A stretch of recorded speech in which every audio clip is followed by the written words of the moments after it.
I took your feed, your vibe, and I pressed live on YouTube. I thought, here comes the hammer. So, welcome to the YouTube people.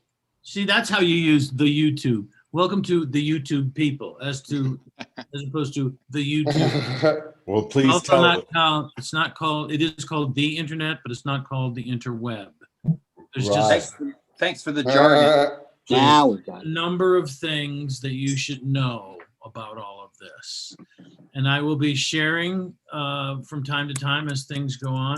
As it turns out, right now there are a couple of people who are on the list of performers who have not checked in, but there are several people who were not on the list of performers who have checked in. So it's just a crazy world. It's a crazy world we're living in, man. It seems like I don't even know how. I mean, my head is like exploding. It's not through the looking glass.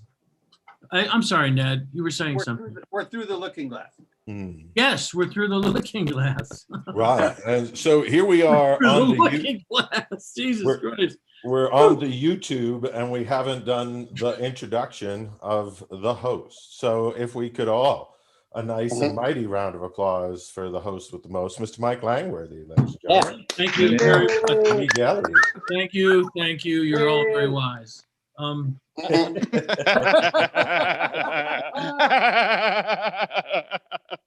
Because I'm not exactly sure whether this is going to be a long show or a Longshore. See what I mean? Whoa. Because we have you know what? Shut up, all of you. Right.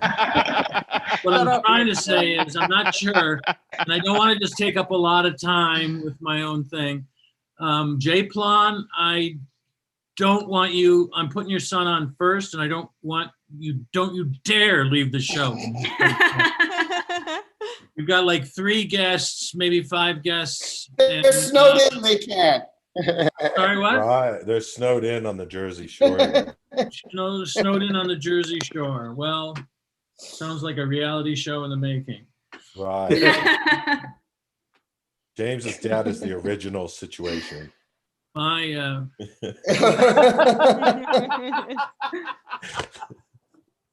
Okay, so here's the thing.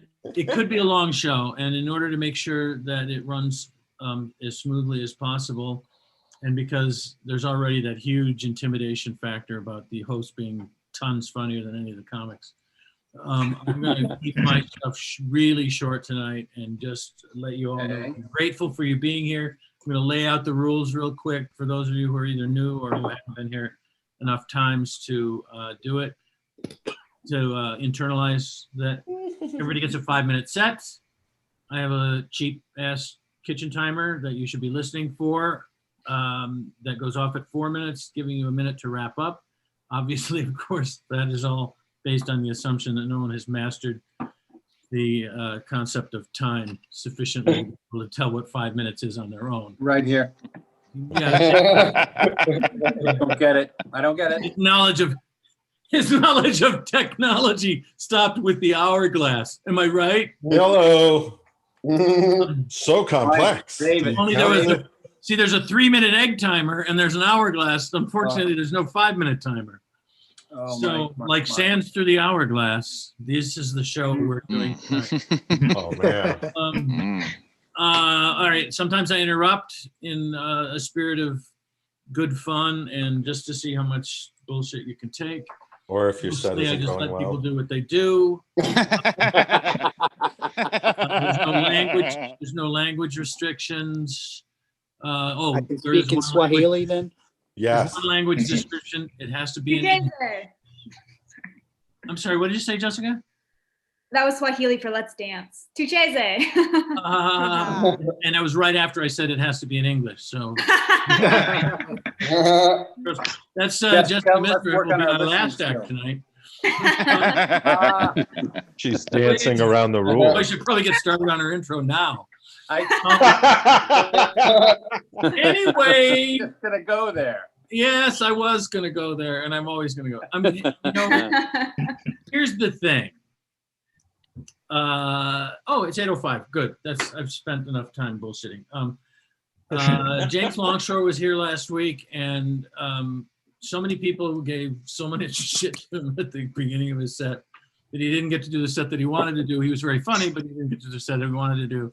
And I'm bringing him back tonight on a special invitation, which has never been done before, for him to, and no pressure or anything. This doesn't have to be a funny set just because I'm giving you this big build-up. But anyway, I'm going to give him a chance to take his 5 minutes up front tonight and see what we got. James, Romania is calling. Oh. All right. Hello, everybody. Yay. This is the fourth mic I've been on in the last 12 hours, but it is the only one that is hosted by an actual mic. Nice. And boy, is he open. Thank you for letting me make up my set from last week, Mike. I'm not sure what happened. Did I bomb? Was I bombed? I can't really remember. So, I also want to thank you guys, Chuck and Mike, for inviting me to the New Year's Eve Apocalypse show to perform. There were so many other great comedians. I was flattered. It was a great way to start off the New Year's. And, you know, these open mics are great, but when you get invited to one, you know, it's different. And then after you perform, they still want to pay you, which is great. And, you know, it's very reassuring that you're doing something right. And that reassurance is way more valuable than money. You know, although don't get me wrong. I know what you're thinking. Like me, you need the money way more than you need the reassurance. Am I right, people? I need the reassurance. So yeah, but we won't talk about last week. We won't talk about last week. It is there is actually a line in the one of my favorite movies, Twin Peaks: Fire Walk with Me, in which David Bowie, singer of the song Chezzy, actually. Nobody, that was very obscure, but Jessica, did you? All right, I'm wasting my time. Not just yours. So last week I was talking about feeling old. I was talking about how feeling old, and like it's 2021, right? So like people who were born in 2000 are old enough to drink. Wow. But they can't go to a bar. I do feel old when another comedian says to me, you remind me of that guy from that movie Labyrinth. What's his name? David Bowie? Yeah, that guy. Like the greatest rock icon of our time, and you know him from the movie Labyrinth. Like, I know that's a kid's movie, but I did not understand it. I did not get it until I saw it on television. Isn't it funny that LED has replaced LSD? Like, kids want LED. Think for yourself. Yeah, in everything. So I had to get these speakers with LED and look at all the pretty colors while I talk. I used to have to do drugs to get that effect. I also feel old when I'm at Cannes with Film Festival with a young film producer, and we're walking around Cannes at night, and I see a building that looks like the Overlook Hotel in The Shining. You guys know the Overlook Hotel, right? Mm-hmm. And so I'm like, ooh, that building looks like The Shining. And the producer says, no, it's pretty dark. But I really feel old when Netflix has a category that says 20th century period pieces, and it's all movies I saw in the cinema in the 80s and the 90s. And it makes me realize that I am a 20th century period piece. Oh. But what really makes me feel old is all the celebrity deaths of last year. Let's go through them. So you had Trebek, but of course his life had been in jeopardy for a long time. Oh. Oh. I am clapping for Chuck on that, not for myself. Regis Philbin gave us his final answer. Oh. That is too soon. Is it ever? Is it ever?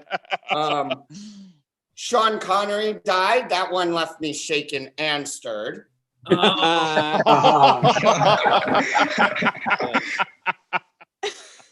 was caught by surprise by Chadwick Boseman. My wife was like, "Oh, that guy from Black Panther died." And I'm like, "Oh, the Revolutionary Party from the 60s?" She's like, "No, the movie." Well, you are a period piece. Jerry Stiller died. I just hope, he played George Costanza, and I just hope he's found serenity now. Hello. Hello. Charlie Daniels died. The guy who did Devil Went Down to Georgia looking for a soul to steal. And I just wonder where his soul ended up. And finally, at the end of the year, the big celebrity death, we lost the actress and activist Ellen Page. Oh, Wait a minute. Wait a minute. Did we lose or did they get misplaced? Got to turn the page. Yes. No Screech dying jokes until 2022. Sorry, guys. Oh. Yeah. And I remember 2016 when David Bowie died, and then Prince, and then on Christmas, George Michael, he's some Romanian dictator. And that was all we were mad at 2016 for. Wouldn't you like to go back to that? That is way over my time. I'm James Longshore, and that's the long and the short of it. Yay! James Longshore, you were not way over your time. I would have told you if you were way over your time. The thing goes off at 4 minutes and it gives you a minute to wrap up, which you did. You did very nicely. Mr. and Mrs. J. Plan, I'd like you to know that your child did what he was supposed to do and he did it well. Did it very well. It's the only time you get to see him, right? Because you guys are in Jersey, he's in Romania. Man, talk about hating your parents.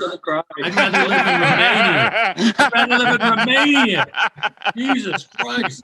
What did you do to that kid? I'm just saying. No, I don't like my parents either. I don't even hug my parents because they're dead, and that would be creepy. So anyway, our next performer is someone who we had to, at her own request, we had to bump off the show a couple of weeks ago because of a physical issue, and she's back here today feeling much better, and you're going to feel much better within 5 minutes, as well as you felt at the end of James Longshore's bit, which must have been pretty damn good. Pretty high. Even better in the next 5 minutes. So please welcome Denise Winkelman. Yay! That's not right. Her name is Denise Winkelman, and I know it well. But I was thinking about razor blades, I guess. I don't know. Hey, everyone. Thanks, Mike. Thanks for correcting that. When you said you'll feel better within 5 minutes, that's more than any of the girls I've hooked up with have said. So. I feel so after James's set, I felt like it was an in memorandum, like in memorial. I just wanted to start crying. We lost all those people. But so a bit about me. I'm a lot like my legs. We love to be open. Yeah. The transgender. My legs are the most naturally feminine thing about me. Every other part of me has, shall we say, been enhanced. I'm held together at this point by silicone, super glue, and marijuana. Hello. If the pandemic taught us anything, it's that weed is definitely essential.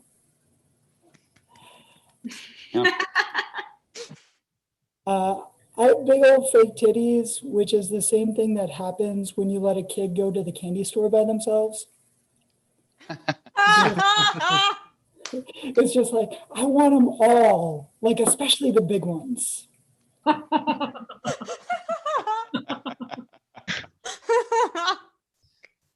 So I also had the fat sucked out of my tummy and put in my ass because I think I'm Nicki Minaj. And where's the love at? For, like jokes on them. Like my ass is still small. Like if Nikki were here, she'd be like, "You look tight, but you still got a small ass." I mean, where's the love for like the no booty girls? Like big booty girls are the rage right now. Like big booty girls have songs written about them and perform in arenas. No booty girls get to play the triangle off stage.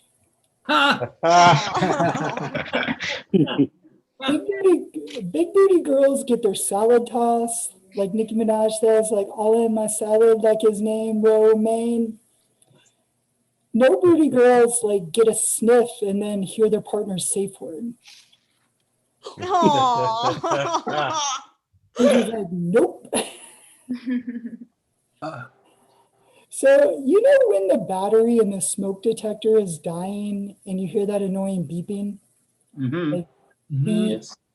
beep, beep. So you change the battery, and then 5 minutes later you hear beep. So you take a baseball bat to that son of a bitch. That's exactly what it's like to be transgender. Just a constant beeping in your head that reminds you that you're different. The baseball bat is what I wanted to do to my penis. Oh. How'd it work out for you, by the way? It worked great. It's soft cookie. We'll talk about it later. When I hear car alarms now going off now, it triggers a fucking flashback. I just want to scream, Jesus, I get it.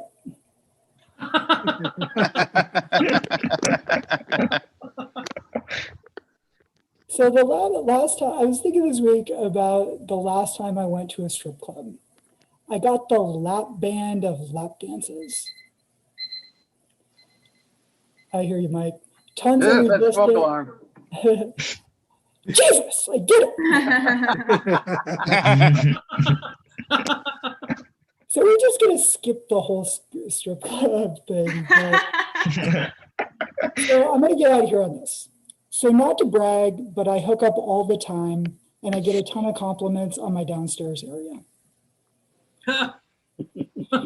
Well, I hook up occasionally and the ladies seem to really like my perky vajayjay. Well, actually I've hooked up with 2 people since I moved to LA and one broke up with me as she was going down on me. Like mid-lick, just mouthful of pussy, and she's like, I can't do this. But I guess it's the answer to the age-old question, how many licks does it take to get to the center of a trans woman's vagina? Hello. The world may never know. That's what I got, guys. Thanks so much. Yeah, I put it in the chat, but I got to say it out loud too. I mean, it's like inside baseball. Yes. We all, I feel it's one of the things I say often on this show. You don't just laugh at an open mic, you learn. Does Denise do children's parties at all? We My learned so nephew. much. Only she My did a few children's parties that Jeffrey Epstein set up, but no. Oh no! Oh, the worst thing Otherwise is- not, is what I'm saying, Ned. Okay.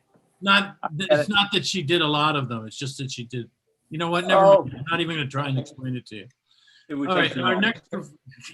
Meanwhile, we have Longshore's parents in the audience going, yeah, right. We did to our kid. They learned a lot. They must really be fucked up. All right. course, they wouldn't use that word because they have class and I don't. Our next performer, talk about having class. He teaches class. He teaches classes in music in addition to being funny. And I want you to put your hands together for Randall Donovan. Yay! Thank you very much. So yeah, an unpleasant thing happened to me this morning. This young guy starts yelling at me, "Okay, boomer, okay, boomer." And I'm like, dude, you need to relax. I just asked for a cappuccino. But now the thing is, I'm trying to figure out this whole contentiousness between boomers and millennials. You know, I think we should really join forces and kick the crap out of Generation X. That would be the way to go, I think. You know, because what did they ever contribute to the culture? You know, Generation X. Oh, Nirvana. Oh, Ethan Hawke. Oh, David Foster Wallace. Bunch of crap, you know. Solidarity. That's what I'm preaching. Okay, I am Jewish. I'm not proud of it. I'm not ashamed of it. You know, I've always been jealous of Christians. So I always felt that Christianity was kind of like, you know, a cover band that got more famous than the original. You know, and I always felt that I always was envious of Gentile kids because, you know, they always had perfect names like Bailey Parker, you know, or Parker Bailey, you know, and those names could be boys' names and they could be girls' names, and their life was always great, you know. Whereas when you have a name like Hesh Rosenfeld, you know, things only go in one direction, you know, and it doesn't always work. My girlfriend is woke, and she's also selfish. It's a weird combination. Yeah, her pronouns are I, me, and mine. And she refuses to drink 1% milk. You know, she says it tastes oppressive. You know, so you know, I told her, hey, Emma Goldman, when you're fighting capitalism, you got to drink that stuff slow, let it trickle down. That's how you do it. You know, she's very radical. You know, you know, this past election, you know, she voted for, you know, for Nicolae Ceausescu, you know, who's Romanian and also dead. So that's not really helping anybody out, you know. And another thing about her, she's a 9/11 denier, which is kind of weird. You know, she thinks the whole thing was staged by James Cameron. You know, now look, I'm not here to dispute James Cameron's cinematic technique. You know, I would never do that, but I think it's, you know, I think it was more of a George Lucas type of affair. 9/11 was. Okay. What else? I just tested positive for socialism. And first, you know, at first I thought it was just democratic socialism, but you know, it turned out to be full-blown socialism. And you know, I realized I'd spent some time in Norway this summer, so you know that could have been it. You know, so you know, I went to my doctor and he prescribed a low sodium diet, and also not to listen to too much Bjork. You know, and then I would get better. So I had this dream. It was kind of sad.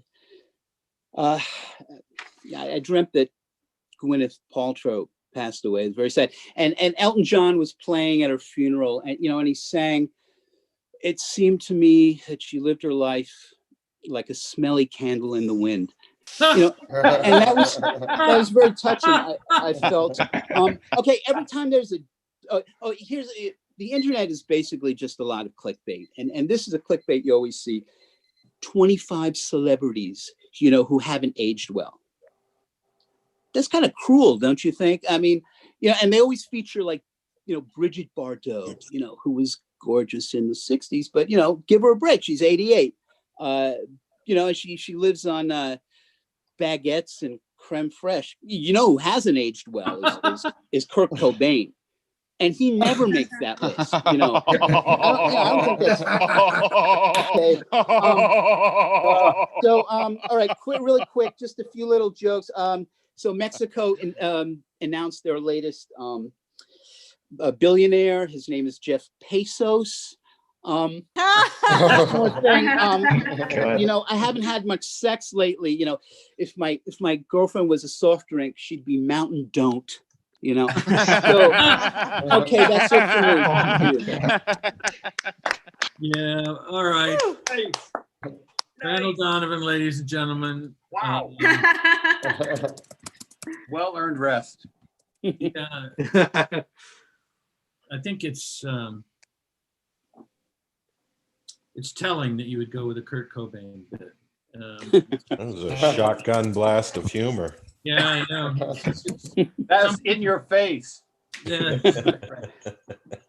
true. He isn't deteriorating well. But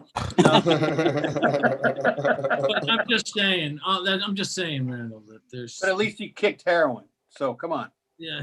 Right. Are you kidding me? There was heroin in that shotgun. Oh no. Oh, Needles weren't doing no. it for him anymore. And he was just saying, maybe one more time. We should needle this guy about his No, for addictions. Christ's sake. Yeah. He said, you know who my favorite author is? Ernest Hemingway. Bam! Oh. So, no. Anyway, why do we talk? Why should we make fun of the dead? Huh? Because they can't do We're comedians. That's why. Because we can beat up on them and beat up on them and beat up on them, and they can't fight back. Especially him, because his head is gone. But anyway, let's not. All right, just back the fuck up, big laugher. I don't know who you are. Hey, can he come every week? Yeah. I don't know. Just have to ask Yeah. your girlfriend. Am I right? Our next performer has been waiting patiently more than I would do if I had to listen to this bullshit before I was about to stand on stage. Please, she's been here before. She's very funny. You're gonna love her, and I don't mean that in a creepy way at this point. Her name is Dani Riedel. Please give her a big round of applause. Hey. Thank you. Bobby. It's interesting that we're talking about socialism, because I recently watched a YouTube video of an interview with Bernie Sanders by Phil Donahue from 1981. And it was fascinating because right off the bat, the introduction was just like, well, you don't find too many socialists in elected offices these days. But one just got elected mayor of a big city, and that's news. And then Phil Donahue comes on with Bernie and is like, you're a socialist. And I'm thinking, why in 1981 was it like a little easier for people to say socialist without cringing? Like, say it. It's not a dirty word. Socialist. Like, let's make some progress here with our terminology, for fuck's sake. I mean, like, when are we going to stop calling eating disorders and just call them diets that work? So I know I have a German last name, but I actually grew up in a Jewish family, and I got some flack from them when I changed my last name after getting married, because they're saying like, well, why wouldn't you keep your last name to honor your culture and your heritage? And I said, fuck you. Now every corporate email address I'm ever going to have is going to be Dreidel. And now that I'm on that subject, I don't want to make fun of anyone dead today, because Marjorie Taylor Greene is still alive. And now that I've established that I am a Jewish woman, I can say, why didn't we have space lasers when I was a kid? That would have made it so much easier to deal with the bullies, the anti-Semitic bullies in the Philadelphia suburbs, if I could have come back with, oh yeah, we have space lasers. But no, when I was a kid, we did not have space lasers. We had bakeries. We had Holla and Hollywood. That's it.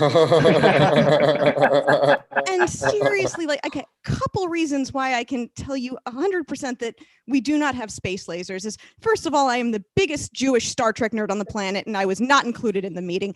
And second, why, if we control Hollywood, why would we set it on fire with a space laser? The other proof I have that there are no Jewish space lasers is that Gene Roddenberry would have given us fair warning about it in the form of a well-crafted allegory in an episode of Star Trek, like he's done with every other political issue in the last few years. I mean, right down to, like, who saw the Tribble episode and then didn't realize they should neuter their cat? Come on. And I'm sorry, Leonard Nimoy and William Shatner holding hand phasers doesn't count. Those are literal Jews, and that's not Gene Roddenberry's style. Anyway, it's been tough to get through the last year for me because I'm an alcoholic, although I prefer the more flattering term inactive lush. It has been very helpful. AA meetings have been very helpful during all this. That's what I call putting fresh batteries in my vibrator. And I'm very proud to say that I've been sober now for 2.5 years since August of 2019. That is because sobriety time in 2020 earns double points. And yeah, no, but I think the best part of all has been watching all the people who ever judged me for day drinking getting day drunk on a daily basis while homeschooling their kids. The worst thing I ever did while day drunk was like feed my cat an extra can of food and write some terrible erotic Star Trek fan fiction. But when I did it, it was a problem. Anyway, thanks for your time, everybody. It's been a pleasure being here. Just remember, times are still dark. Please take good care of each other. I, for example, did my humanitarian act for the day and sent Melania Trump a vibrator. So here's to better days ahead. Thanks. I'm Dani Riedel. Very good. Hey. That's the latest buzz. He has the coolest apartment. I hope you sent it without batteries so that you could emulate the experience she's been having for the last 20 years. What are you driving at, Mike? I'm saying that he's a bad lover in addition to everything else. Is what I'm saying. Okay. So there's no life. There's no life in his actual penis. So I can't dream. That you're saying, what you're saying is, Ned, you can't. What you don't understand is the vibrator is what makes the batteries make the vibrator actually vibrate. I think it would work even better if it had batteries in it. Just a police baton. I have the old-fashioned kind of. You have to pedal it. But it's crude but effective. It's called a stationary bike, Ned. Shit. Somebody made you way overpay. I get everything wrong. You know, sometimes I try to explain things and it's just, it's casting pearls before swine. Or in the case of a French cooking demonstration, pearls before wine. You lost me again. What is this, my intro? Actually, yes. Man. I I told everybody where Jessica's going to be in this show, so right. Let's welcome Angel Price, our customer. Angel, welcome. Customer extraordinaire. Woo! Woo! Just in time. Just in time. I met you just in time. Our next performer. Man, the desire to say an incredibly bad pun about your name is almost overwhelming. But I will resist it. Please welcome Jeffrey Burden II, ladies and gentlemen. Thank you. Thank you so much. Hi, everybody. As Mike said, I am Jeffrey Burden II. There are two. I'm named after my father. Like I was named after my mother, right? No, you're named after your mother, right? Yeah. I wanted Jeffrey Burden III for a while, and then I realized, I don't get along with the first one. The second one subpar. I'm probably not gonna love a third one, so I gave that shit up. But I don't know. My philosophy is, if you can't afford children, especially if you're paying back college loans, you do not make any children, right? I kind of wish everybody went with that philosophy, but you can wish in one hand and shit in the other. And but I dated somebody who has 3 children. And it's great. We've been together for 6 years, everybody. She's wonderful. But we're catty bitches with each other. We're back and forth.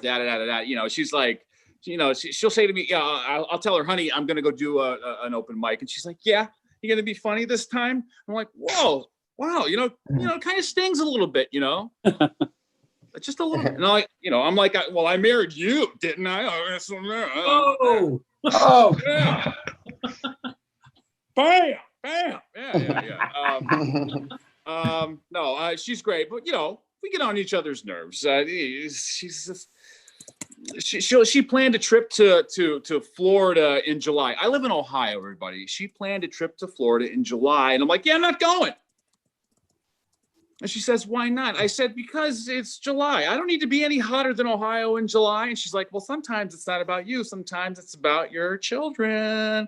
I'm like, well, you don't have to get personal with this. Okay. Those are my stepchildren. I didn't make those kids. It's somebody else, just relax, maybe he would like to take them. How about good luck getting a hold of him, having him take them to Florida, Well, I ended up going because, I'm a pushover. I find incredible value in meditating, everybody. I get a little pissy, a little upset every now and then. I'm a nice guy, but I can be an asshole, right? I was taking a nap. I got to take a nap every now. When I'm driving, it's afternoon. I gotta stop and take a nap because somebody's gonna die if I don't, right? So I'm taking this nap. And this lady comes up to my car and she knocks on my car window. And I wake up, and she's like, sir, excuse me. I just wanted to tell you that there's a black man looking through cars. He's coming your way. And I just said, is he fucking waking people up? Because if he's not, I'm okay with that. I just want to sleep already. Jesus. I do. I get upset, guys. I a couple of weeks ago, it was a Saturday morning, and I'm thinking about work, and work is work. Sometimes it's just a bitch, and I'm like, I don't want to go today. I don't want to go. I swear to God, I'm gonna fucking kill myself. So I call off, and I take a little road trip with my wife. We go 2 hours west of here to this just lovely. We're practicing social distancing. We did, but we went to this lovely little Amish buffet. We had a great time. I had some fried chicken, and later on that day, I find out that somebody at my work shot themselves, committed suicide in the parking lot, and it's just terrible. If only I was there to stop them. Like, listen, I was you this morning. I've got some fried chicken. You can have it. I don't know. It was made by Amish people. You don't know. You just there's more to life. You can just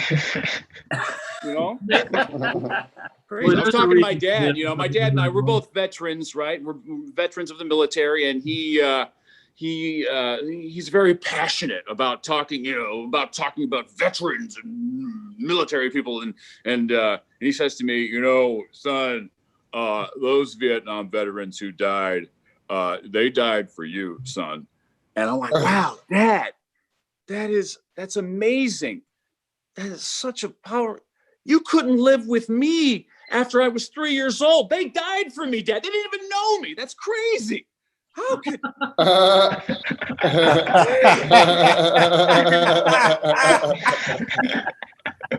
13 years before I was born, they died for me. It's amazing. Okay, everybody. That's what I'm working on. My name's Jeffrey Burden II. Have a lovely evening. Hey. Yeah. wow, Jeffrey. Yay. Strong. Coming in with the high hard one there on your dad. Oh. And you're named after him. Like not only are you named after him, you're named after him like you're royalty. You're not even junior. For Christ's sake. Your dad had an ego. That's all I can say. I mean, I did not know him personally. Does he call himself Jeffrey Burden the First?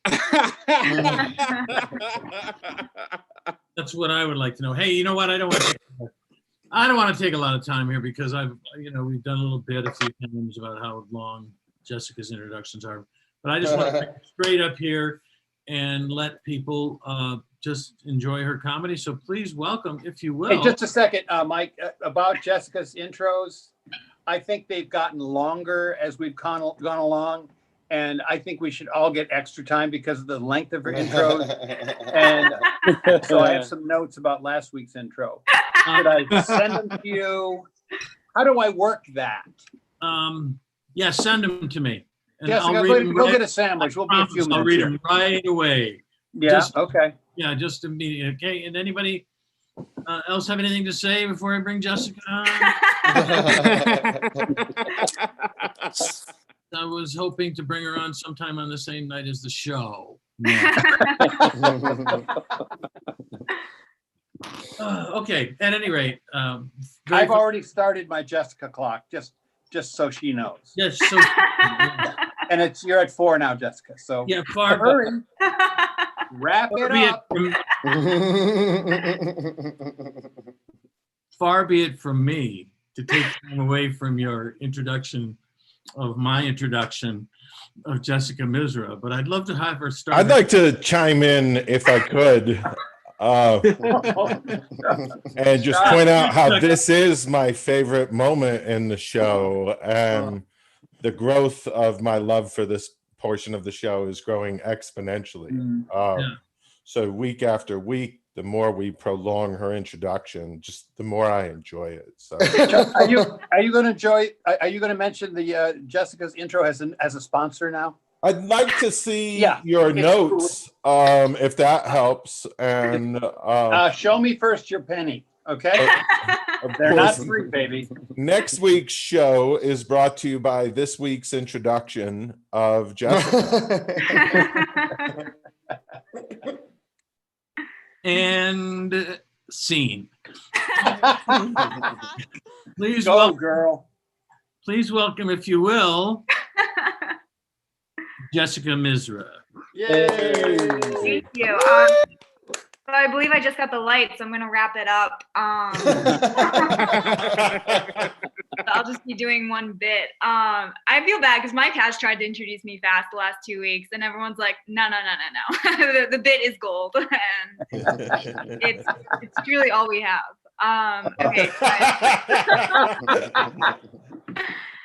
So in high school, my boyfriend's best friend made a PowerPoint about why he should break up with me. Oh no.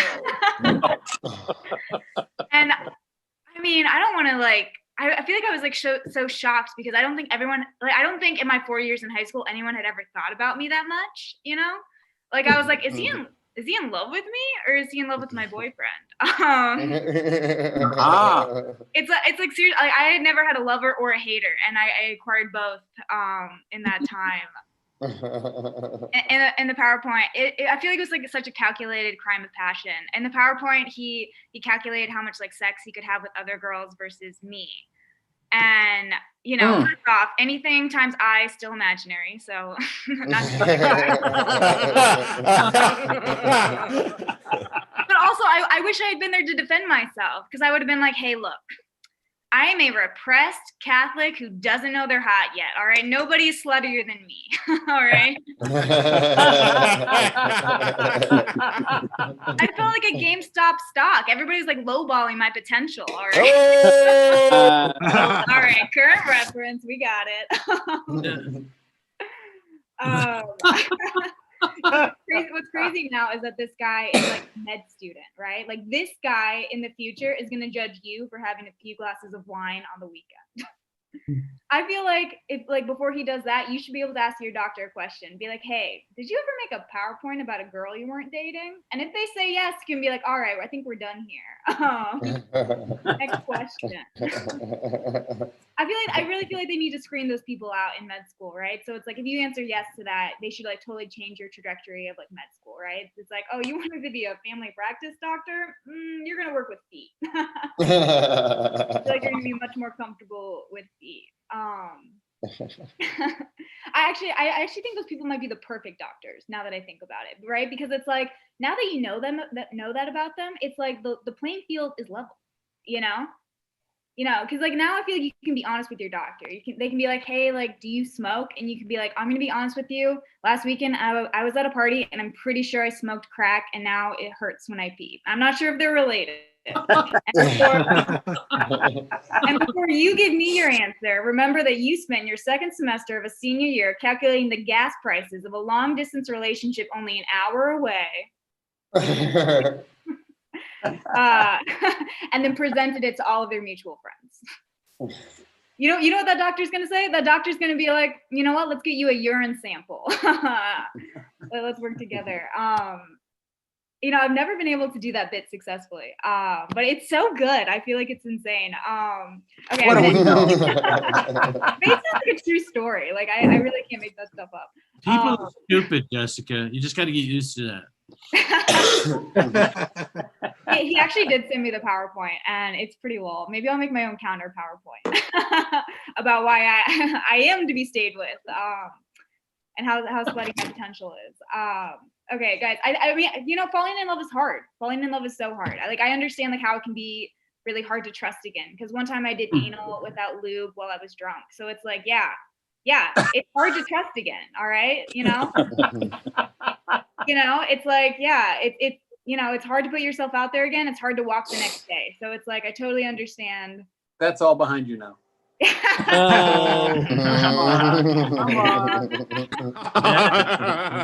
on. Speaking of low-hanging fruit. Okay, I have a pretty bad body dysmorphia, like I think I'm like way hotter than I am. And is that even possible? for people that might be thinking, hey, I think you're pretty hot, I know. All right, I agree. Anyway, I'm gonna give my 30 seconds back to the room to make up for my intro.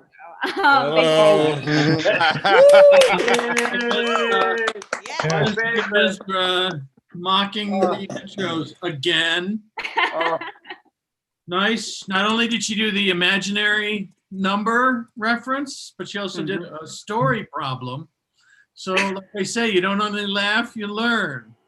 Not to mention 2 more intros like that and she can publish them as a book. the PowerPoint on why you should break up should be followed by a very brief PowerPoint on why you should break up by saying, send me a PowerPoint on why we should break up. It'll be called long division. Yeah, that's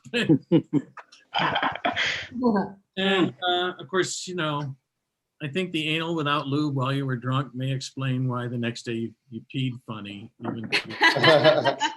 even though you were talking about a completely different thing. There's things you remember, things you choose to forget.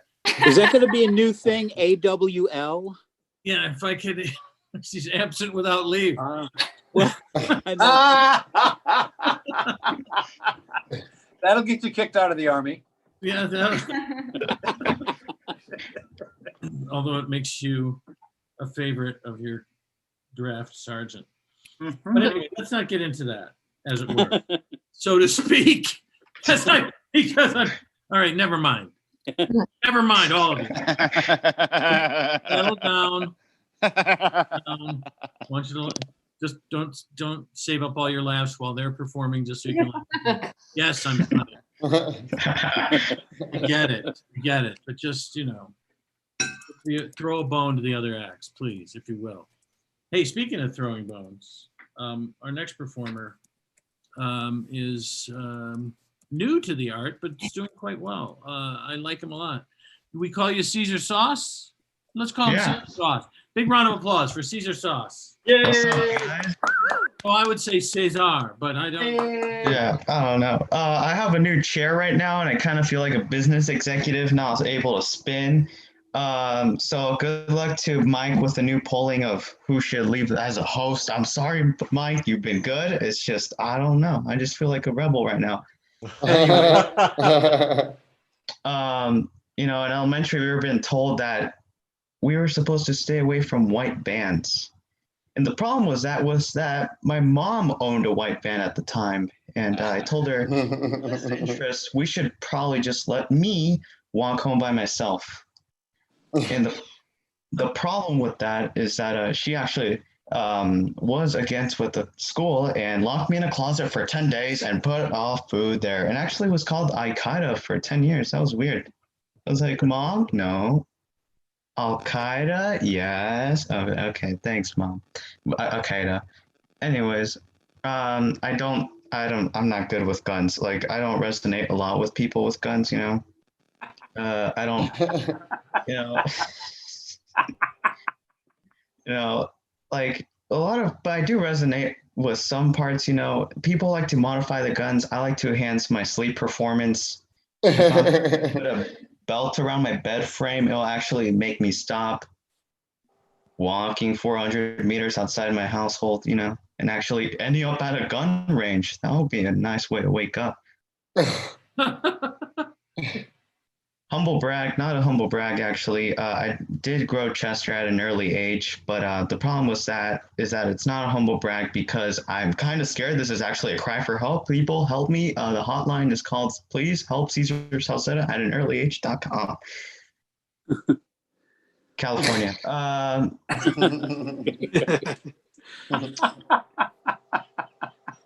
You know, there are some rules set here that you can't climb electric towers, and I think that sucks, you know, because it looks so fun. It looks like a gymnasium. It looks awesome.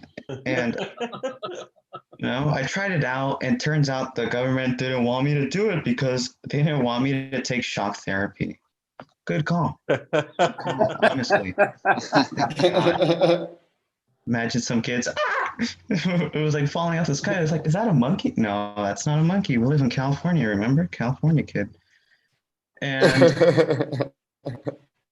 I live in California, but I don't go with the fashion statements here. If I decide to wear brown with wool, I'll end up looking like a homeless person. No. At best, I'll end up looking like a street performer that's like, play Ed Sheeran. $20? The sad part is that I don't really know any Ed Sheeran songs, so.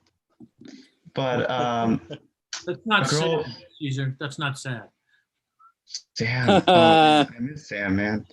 So, such a good guy. That's actually the guy. He was actually my homeless buddy back in the day. You know.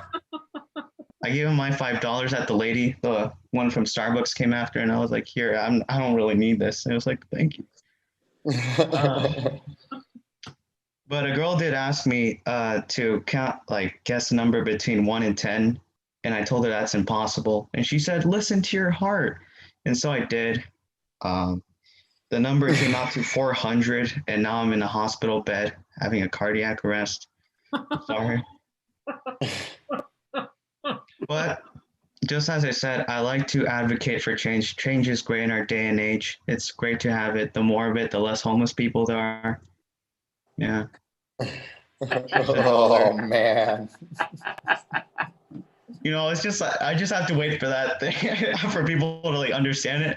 Either that's a writing thing or I'm just too big brain for this, man. I don't understand it either. Yeah, that must be it. Yeah, that must be. Your brain is just too big, Cesar. Yeah. Dude, it sucks. Maybe thought about I do have a problem with enthusiastic people. I found it hard to correlate with people with that in school, you know. Like I always did. Yeah. Some person would walk by in the hall saying, "Hi, Caesar," and then I would respond with a slight nod, but secretly I'm talking to God and saying, look, if there's one school shooting, just one where one person gets hurt, only one person, no one else, then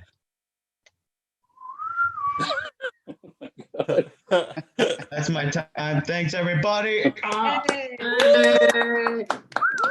Hey, don't be too enthusiastic. He hates that. Thank you. Yeah, man. Nice job. Chuck, rumor has it that in addition to your duties as the Zoom's premier show booker, administrator, you actually do comedy in your spare time. I just have the one joke, Mike. Just the one? Just the one? Uh-oh. Well, here's what I'm thinking. I'm thinking you tell the joke. What do you say? Should we do an intro first? You know what they say, Mike, is they say a person who drains your balls is worth twice as much as a person who drains your wallet. Oof. Let's get to that joke then.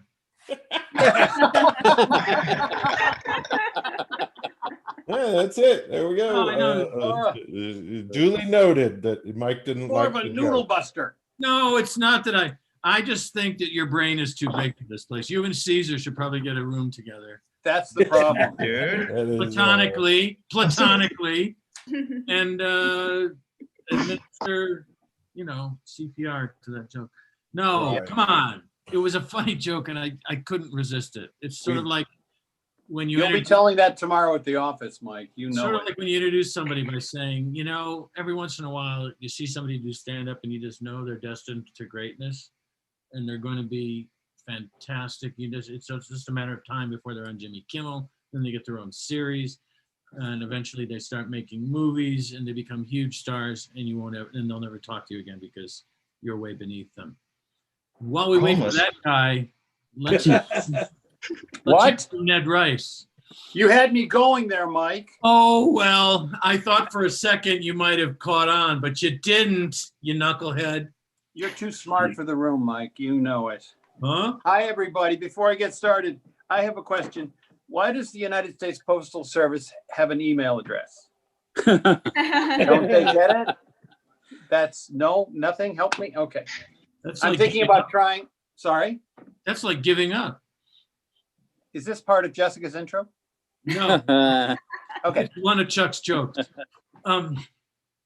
Thanks, Mike. Thanks. Sure.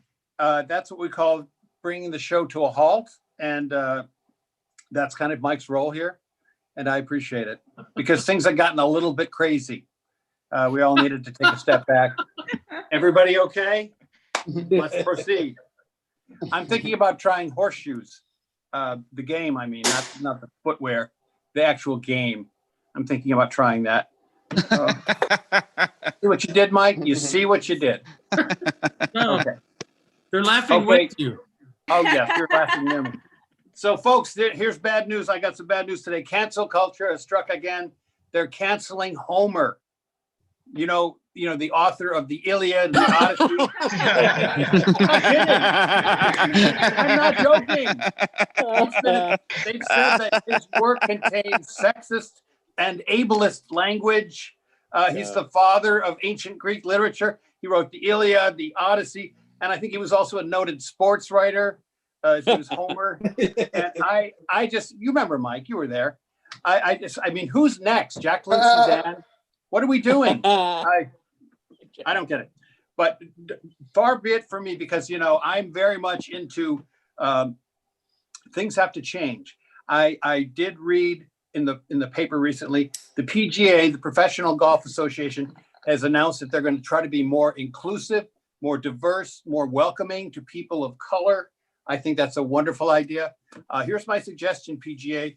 If you want to make Black people feel more welcome, maybe change the name of your most famous tournament from the Masters. Maybe start with that. How about that? and then we can talk about the caddy thing. How about that? Okay. Speaking of which, this is exciting news. There's going to be a Black Lives Matter car at NASCAR next season. I think that's fantastic. I think it's long overdue. But NASCAR, it's in the South. I'm pretty sure that the Black Lives Matter car is going to get pulled over every lap. I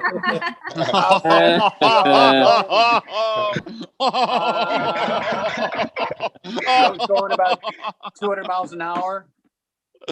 I need to see your license and registration. Sir, it's a race. I'm a race driver. How come y'all have to always bring race into it? That's what's going to happen. So I'm not a big fan of that. I'm still dating my millennial girlfriend. She's the love of my life. I'm so happy with her, and even with the age difference, But the good part is I'm kind of a creep, so it works out really well that way.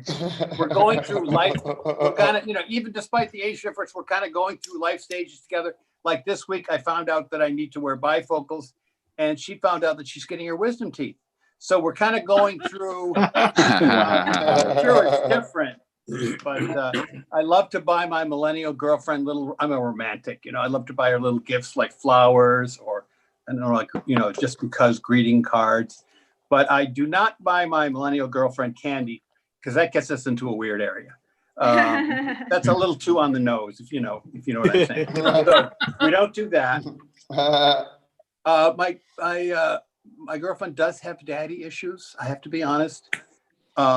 She calls me daddy so much in bed that the last time we made love, I grounded her for 2 weeks and took away her phone.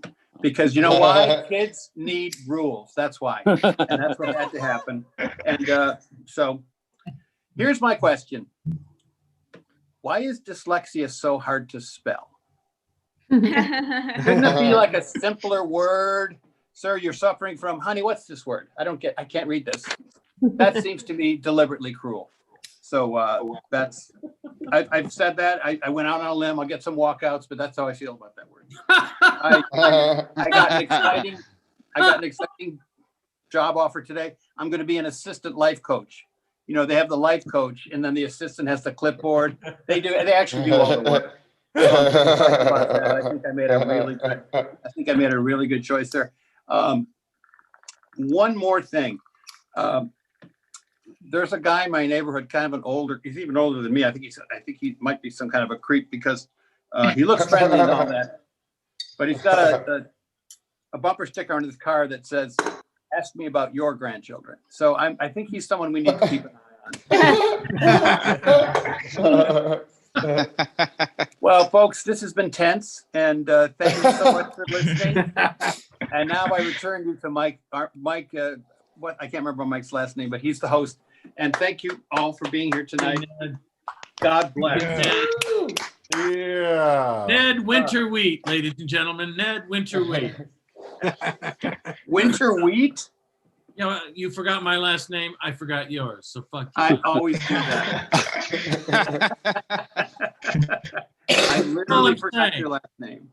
So yeah. Oh, by the way, for those of you who are just here because you want to go to a mic, I know Ned Rice. So Mike, you used to. No,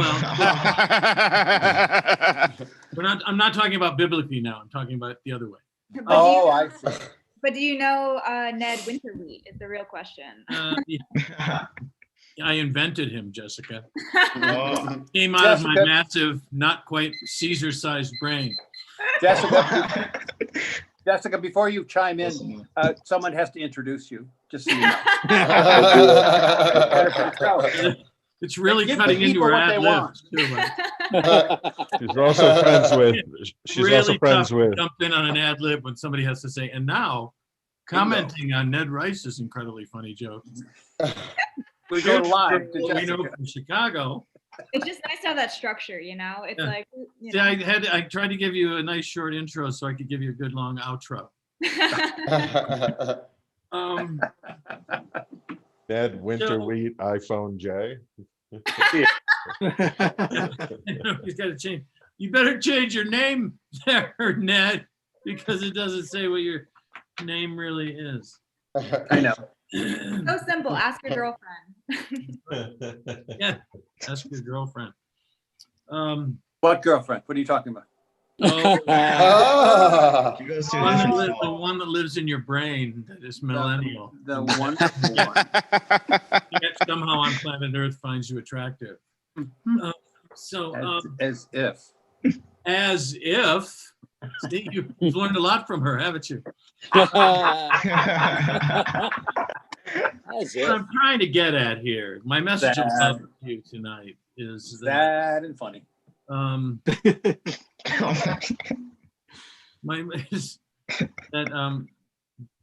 James Longshore should probably tell his parents that the way their camera is currently situated, you can't see their whole heads. So it looks as though they were. Oh, There we go. Why does it come down to me to tell them these potentially I don't know. embarrassing things? Blood is thicker than water, maybe. You know? Could you maybe feign some interest? But not as thick as wine. You live a continent away from them. Could you just pretend to be interested in them? Yeah, you know, my guess is he lives around the corner, but he tells them that he lives in Romania. Shit, he's on to me. Oh man. Got this whole fantasy thing built up. You know how you can go online and find Russian marriage dates. He's got a Romanian bride that he just shows still pictures to. I'm the mail order bride in this situation. I am. Oh. Really? Whoa. Well, they they do things a lot differently in Europe. Be that as it may, what are they? Never mind. I don't even want to get into. No. You know what? I've been pissing myself off lately because I just go on these rants and I make all these negative comments about my comedians, all of whom I think are wonderful people, and yet I make these remarks. Why? Because it makes me feel better. You know, if you're born with a thimble full of talent, you have to tear other people down. Otherwise, we're forced to live with the reality of not being Jessica Misra and having no hope. Big time. Big time. That's a disappointment. Oh. That's a disappointment yeah. in and of itself. It's more of a disappointment to me than it is to her parent.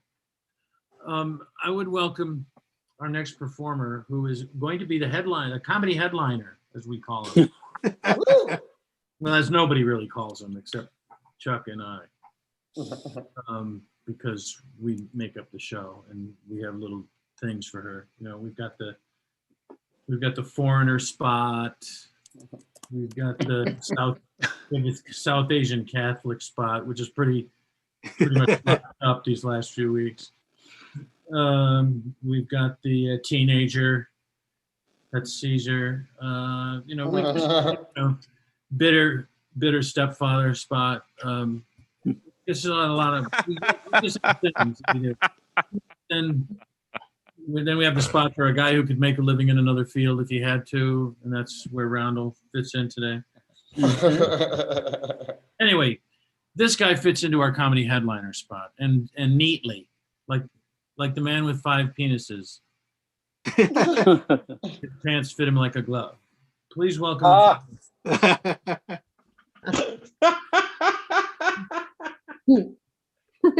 Sukumar Vijayaraghavan, ladies and gentlemen. Sukumar Vijayaraghavan. Thanks, Mike. You're welcome, Sukumar. So I did some research last week, and the question I researched was whether Jesus paid for the Last Supper or not. and so I think with all my readings, I've come up with what really happened. Like 4 of the apostles were fishermen, so they couldn't probably afford much. And then Judas was the richest. He was the banker, but he wouldn't have paid anything because he didn't want to flaunt his wealth. And that was because Matthew was a tax collector and Judas didn't want to get audited. And then Thomas, of course, refuses to pay on principle. And he says, I doubt if it even costs 10% of what he's charging us. So I think the conversation must have gone like this. So after the dinner, the waiter comes with a check, and Peter says to Jesus, no, you're going to get that, aren't you? And Jesus is pissed off. So he says, son of a bitch, I'm going to die tomorrow for you. You can't pay for a kebab. And Peter says, well, no, if you're going to die tomorrow, you don't need the money anyways. And besides, you'll be back on Sunday. So don't give me that sob story.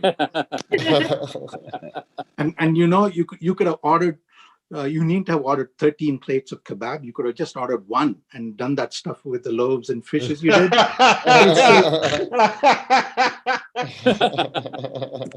So I think in the end, Jesus would have paid. And why not? He would have been rich, as all these furniture people make a lot of money. And if people keep talking about who's the richest person today, and I think none of these people like Jeff Bezos stand a chance. Now, Jesus would have been the richest person. Think about it. If Jesus saves, did I forget to say I think about it? Hello. So if Jesus saves, think about 2,000 years at about 5% compound interest, he would have been rich. That's all I'm saying. But sometimes I sometimes feel bad because I'm taking the piss out of Christianity and not being a Christian. So today I thought I'll try some Hindu jokes. So us Hindus are really peaceful people, though we don't have beef with anybody. Bravo. Bravo. But if we do get pissed off, Hindus can be very dangerous. Think about it. An Islamic suicide bomber, blows himself up, and if you're out of the blast zone, you're okay. But a Hindu with a suicide bomber will keep coming back.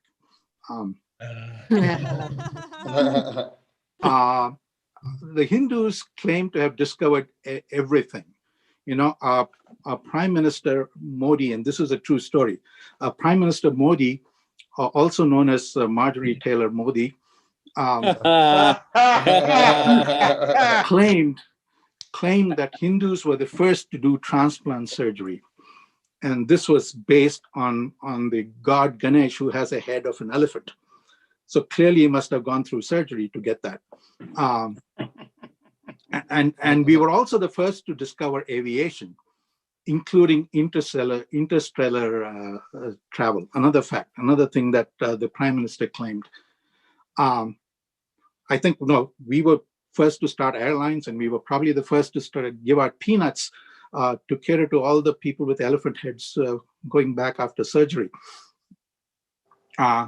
So we have millions of gods and goddesses, and that gives us a convenient loophole. So if you offend one, you can always go to the other. We always, Hindus somehow think that their gods are of limited intelligence, and they can be fooled easy. And I'll give you this instance. So in summer holidays when I was young, we used to go to my grandma's house, and she's a very orthodox Hindu.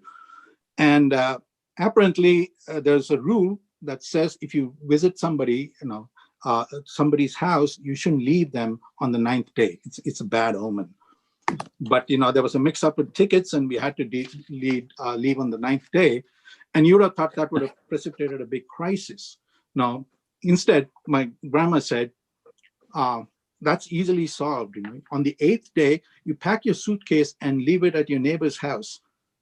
Then that would mean you left on the 8th day. So I think we do think our gods have some very limited intelligence and can be fooled easy. So that's my set. Thank you. Thank you. Yeah. It's gonna be great. Good job, man. Thanks.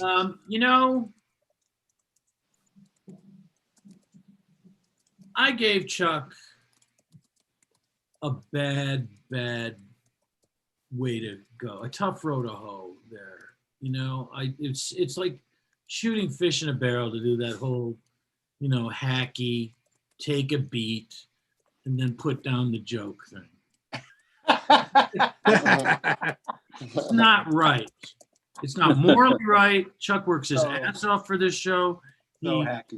He almost never mocks my sense of humor, and God knows that's wise of him. But no, that's not, there's plenty of opportunity for him to mock me. So this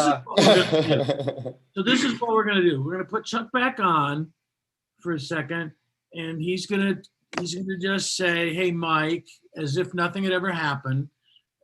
Say, "I just have the one joke that I'm working on," and this is an open mic after all. He's gonna do the joke, and we're all going to listen to it like we hadn't heard it before. We're going to listen to it like a joke, and you guys are going to give your honest response to it, and I will be laughing right along with you because I feel bad. I feel guilty. Chuck is really funny. He's funnier than I am, which is why I always put him down. We're going to hear a word from our joke, and his joke is going to be funnier than any joke I've told tonight. It was the first time, but I fucked him up. So, Chuck, I hear that. Mike, you know what they say, is that a host that asks you to repeat your joke is worth half as much as a person who drains your balls.